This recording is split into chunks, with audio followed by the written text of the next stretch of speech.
Good afternoon, Your Honor. Craig DeCosta on behalf of Lori Daigle, who is present in the courtroom. Great, good afternoon. Counsel ready to proceed with the matters? Yes, Your Honor. All right, before we do that, let me just state on the record that there have been additional applications by the media for extended coverage. The court has granted all of the applications, and I just want to note on the record, this includes NBC Network News, A&E Networks, KLI-TV2 News, KHON News, and the Garden Island Newspaper. And this is with the caveat that there would be no additional cameras allowed in the courtroom other than what was approved on February 21st, 2020. All right, so Mr. DeCosta? Your Honor, with regard to the issue of our motion to reconsider, I'd like to respond to a couple of the filings which the state has brought forth. They're relying on 2011 civil contempt in a custody dispute. And even if this was a criminal contempt, in Hawaii, the tool that's used to determine whether the person should be released on bail and what the bail amount is, only goes back 2 years. So bringing up something that's 9 years old, I don't think that is appropriate and should be ignored by the court. With respect to the court order, because they're trying to make this a pattern of conduct, with respect to the 2020 court order, Ms. Daigle has an attorney in Idaho who's fighting that order. He actually filed a motion to quash the order prior to the given deadline, and that denial of the motion to quash is, I believe, on appeal in Idaho. So it's not that she's just flaunting court orders. It's that we have a very old allegation and a recent one that is being appealed and dealt with in the legal process. It's believed that that order was unlawful and should be quashed. And that order was also mischaracterized. That order didn't say simply produce your children in Idaho court. It pretty much said bring your children so that we, the government, can take the children and put them in foster care. And that's the reason why she's fighting that order. With respect to whether she's a flight risk, Mrs. Daigle and her husband moved to Kauai. No charges were pending in Idaho at the time that they moved. It was a previously planned move, and it's something that makes sense because of all the states that Ms. Daigle has lived in over the past 6 years. Her longest residency has actually been on Kauai. So, with respect to that, it is Lori's position, it is our position, that she's not a flight risk just because the state of Idaho decided to file charges against her after she had already gone through with a previously planned move. She's not hiding from law enforcement. She's been under surveillance by law enforcement for weeks prior to her arrest. She didn't try to leave the state of Hawaii. She hired an attorney here, myself, who communicated with the police and said, if you get a warrant, let me know. I'll surrender her. What we're here for today is to ask this court to treat Lori the same as anyone else that comes before this court facing Class B felonies and set reasonable bail as required by the State of Hawaii Constitution and the United States Constitution. Ignore the publicity, ignore the hype, the sensationalization of this case, and set bail the way this court would any other individual under these circumstances. And as I stated in my pleadings, 23 plus years, I have never seen a Class B felony case where bail was set at over $1 million. Especially with someone who does have ties to Kauai. Her husband lives here. She has established residence here in the past, and she's more than willing, if bail is reduced to a reasonable amount, to actually pay for herself to go back to Idaho and face those charges and defend against those charges. Thank you. Mr. DeCosta, I believe that you and Mr. Kohler take different positions in terms of the statutory provisions that are applicable here in the setting of bail, correct? You rely on 832-16. Correct. And she was arrested without a local warrant, and so 832-16 does apply. She's not facing life imprisonment or death penalty, therefore bail shall be set by this court, not an Idaho court. You would agree that statutory provision leaves it to the discretion of the court to set bail? It is within the discretion of the court as long as the court follows Ms. Dable's constitutional rights and sets it at a reasonable amount. And in this case, my argument is that even given all of the arguments made by the state, that $5 million is not reasonable. I think that amount is overly influencing what this court would normally set, because some Idaho judge who's being appealed in another order by Ms. Dable said $5 million.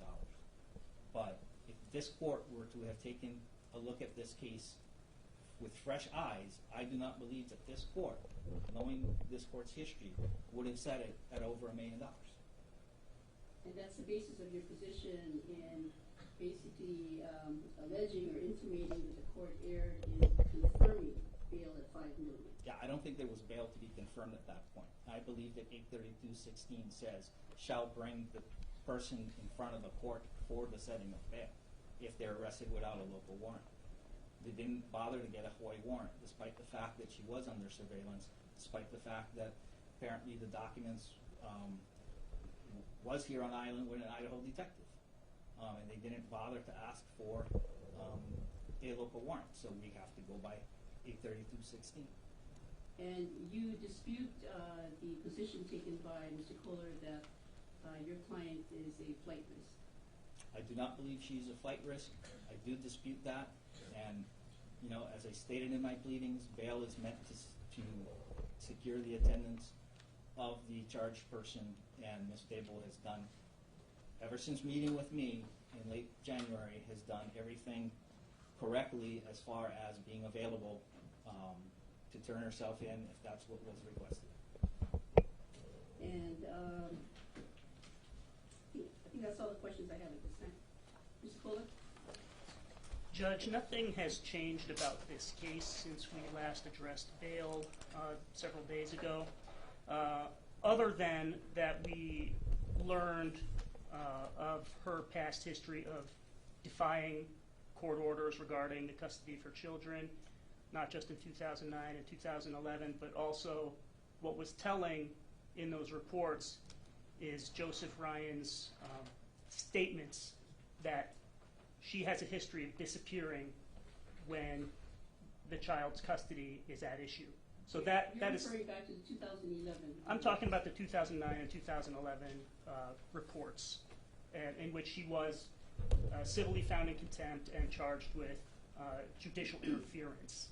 So that certainly, in the state's view, is even more reason to, I mean, our position was always that she should be remanded without bail, but in the alternative, the $5 million was appropriate at the time and remains appropriate today. Now, Mr. DeCosta and I agree that we haven't seen a case like this before. In my 15 years, I haven't, and Ms. Murakami's 25 years, I'm sure she hasn't either. So this case is extraordinary, especially given the fact that the very same day investigators went to her house in Rexburg, she dug out for Hawaii, or she dug out at least for another state and then ended up in Hawaii. And yes, the move may have been pre-planned, but it certainly raises eyebrows with the state that the move appears to have been planned before her husband passed away. So the state considers that as well. So our position remains that Ms. Daybell is certainly a flight risk. She has resided in numerous states in recent years, has had identification from numerous states in recent years, and is in open defiance of court orders, not only from Idaho, but has a history of digging out when the chips are down, Your Honor. So the state rests on that unless Your Honor has specific I inquiries. have a question on the basis of bail, and you cite to Section 804-3 of the Hawaii Revised Statutes, which is not the same basis relied upon by the defense. Well, the state understands that Section 832-16 does give Your Honor the discretion to set the bail. We do not see any disharmony or dissonance between 804.3 and 832.16. Your Honor can look at 832.16 and say, I have the discretion to set bail, and I also have the discretion under 804.3, because that's what we look at in setting bail, that we can remand her without bail entirely. So those sections are not dissonant to us. But at this time, at this bail hearing, you're asking the court to keep it at $5 million. We are certainly opposing the defense's request and asking that you keep bail at $5 million. Yes, we think that's appropriate. Mr. DiCosta, anything further to move on? Yes, Your Honor, with regard to the 9-year-old civil contempt, she was, I believe, she went to trial on whether she would be found guilty on criminal contempt. Was not convicted. Nothing I've seen in any of the papers sent over to me by the state or filed in this case shows that she has any prior record whatsoever. And so I just want to reiterate that I think she should be treated the same as anyone who comes before this court with no prior record. Even people charged with bail jumping or escape gets a $100,000, $200,000 bail, but not $1 million or $5 million bail. Okay, thank you. All right, counsel, based on your respective pleadings with the court, including the supplemental memos that were received, your arguments in court this afternoon, the circumstances of this particular case, this court is confirming bail at $5 million. Just want to state on the record, at the prior hearing, the court confirmed bail at $5 million, and let me just state that the plain meaning of confirm means firmly establishes. So I am firmly establishing and confirming what I previously said at the hearing, last hearing. So bail is confirmed at $5 million. I would like an order to that effect, Mr. Cole. Yes, Your Honor. And as soon as you submit it, the court will execute the same. Thank you. Anything further? Yes, Your Honor. Yes. At this time, we would, Ms. Debo has executed a waiver of extradition. Having reviewed all of the paperwork submitted by the state, we are not disputing that she is a person charged by the state of Idaho, and she would like to expedite her return there so that she can defend herself against these false allegations. Right, very well. Then, Ms. Debo, would you please stand? And as soon as you're ready to turn that over to the bailiff, to the prosecutor. Yes, Your Honor.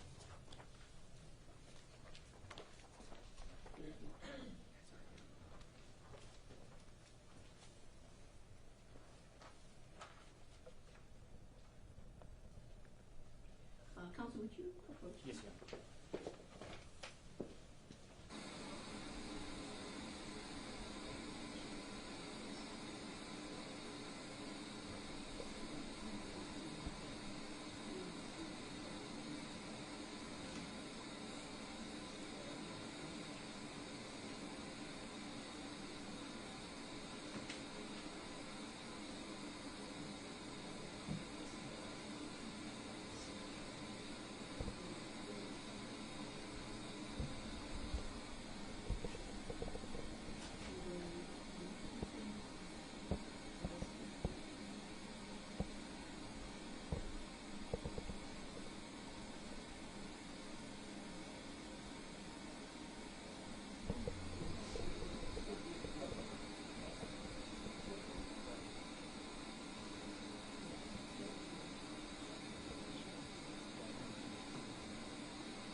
Ms. Dibble has initialed the changes. Okay. Thank you. All right, Ms. Dibble, I need to ask you questions on the record. I'd like for you to answer out loud and into the microphone that's in the middle of the table. First of all, are you Laurie Noreen Dibble, also known or formerly known as Laurie Noreen Vallow? Yes. And how old are you? 46, And in what year were you born? 1973, What's the last grade in school that you completed? 12. And for the record, you can read and write English. Correct. Is your mind clear this afternoon? Yes. Are you under the influence of any alcohol or drugs? No. Are you being treated for any mental illness or emotional disability? No. Now, the court has received from your attorney a document entitled Waiver of Extradition. Can you confirm that this is your signature on page 2 of the document? Yes. And you signed it, excuse me, this afternoon, February 26, 2020. Yes. Did you sign this in front of your attorney? Yes. And did you carefully go over both pages, and including the signature page on page 3, with your attorney before you signed it? Yes. And do you understand what you signed? Yes. All right. Do you have any questions for the court as to the effect of signing a waiver of extradition? And as the court asked you at the last hearing, you understand full well that you have the right to be represented by an attorney at all times. Yes. Now, I also asked you at the last hearing, I'm going to ask you again for the record, you understand that you and your attorney have the right to test the legality of the arrest, Yes. and you understand that you have a right to an extradition hearing, Yes. and you understand that the court expedited the last hearing and set an extradition hearing at your attorney's request. At that time, it's Mr. Hempe, you have Mr. Costa today. We set an extradition hearing for Monday, March 2nd, 2020 at 9 a.m. Correct. And you understand that you have the right to a hearing to determine whether you are in fact the person that the state of Idaho is seeking to return of. And you understand that by signing this waiver of extradition, you are giving up your right to the hearing that this court set for Monday, March 2nd at 9 a.m. Yes. And you, by signing this waiver of extradition, you are basically telling the court that you will go voluntarily and willingly with an agent that is sent from the state of Idaho back to the state of back to the state of Idaho. Yes. And you understand that traveling back to Idaho, this waiver of extradition would also cover any other states that you may pass through. Yes. All right. Any questions before the court makes its finding? No. And counsel, was there anything further that the court needs to address in its colloquy? Your Honor, may we approach about the form? Yes.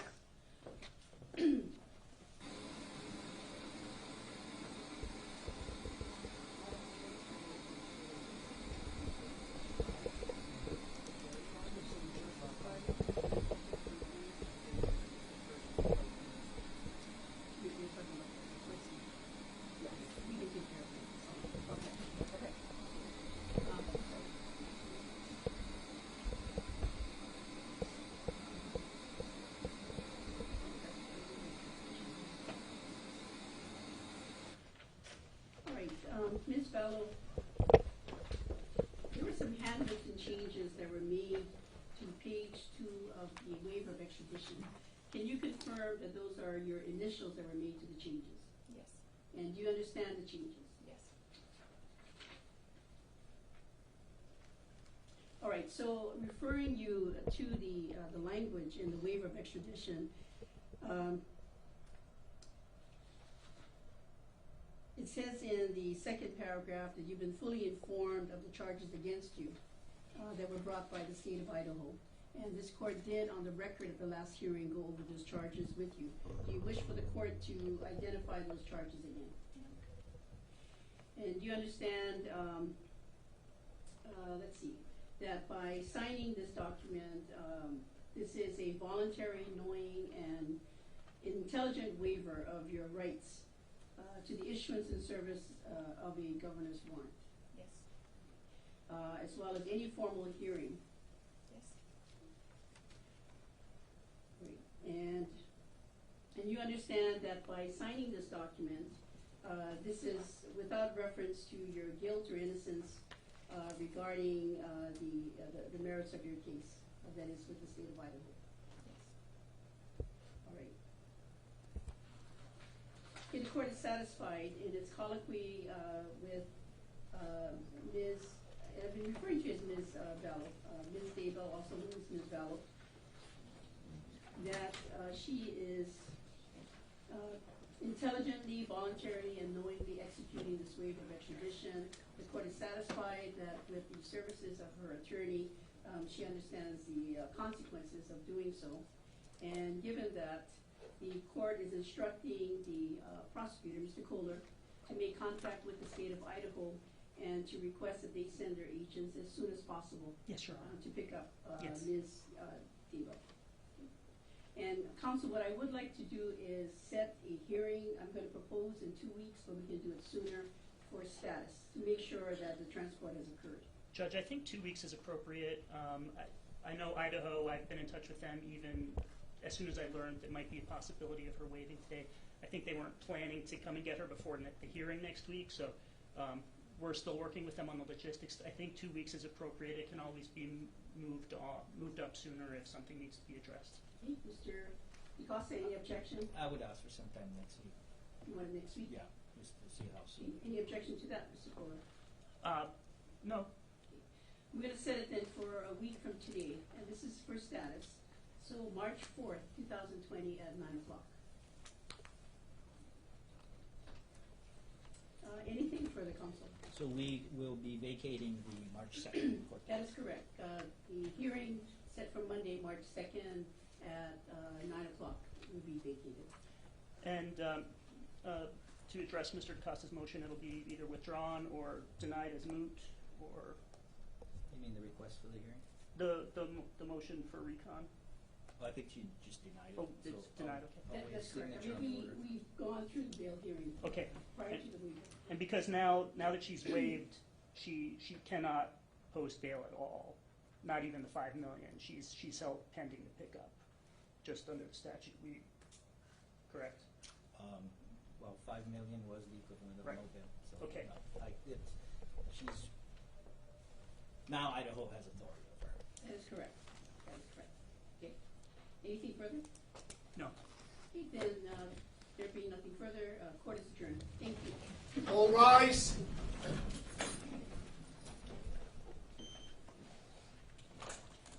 Thank you. You can exit the courtroom.